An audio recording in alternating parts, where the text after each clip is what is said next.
Il Sole decide di farsi rivedere nella giornata in cui a Treviso esplode la festa in rosa del Giro d'Italia. Scuole chiuse, famiglie appassionati assiepano Borgo Mazzini e via Sant'Agostino. La carovana rosa che ieri ha attraversato la Marca oggi riparte dal cuore della città. Per chi si tifa oggi? Sicuramente Vendrame, che è un nostro paesano, quindi Mariano Di Piave lo conosciamo tutti e speriamo che faccia almeno un buon piazzamento, dai. Una bella giornata poi. Sì, beh, una meraviglia, dopo 29 giorni di pioggia ci voleva il primo giorno di sole. E per chi tifa oggi?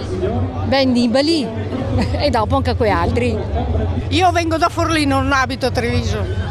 E che impressione ha? Tutto bello, tutto molto bello, sì. Sono venuta dal mio nipotino. Sì. Tu per chi tifi? Nibali! Viva l'Italia! Oggi sport, divertimento, bel tempo, credo che ci siano tutti gli elementi per potersi godere questa bellissima giornata e soprattutto godiamoci questa città da un punto di vista diverso, a piedi e in bicicletta, meraviglioso. Metteremo in campo fin da subito risorse e progetti perché Treviso sia sempre più una città ciclabile. Treviso, capitale della bicicletta, dice il sindaco. Il palco del foglio di firma è allestito davanti alla storica bottega di Pinarello. Salgono il capo della polizia Franco Gabrielli, la nazionale femminile di pallacanestro, i campioni che grandi e piccoli aspettano dal primo mattino sotto il sole. Eccolo lo squalo Vincenzo Nibali, ecco l'equadoregno Richard Carapaz in maglia rosa. La carica dei 143 sale in bici.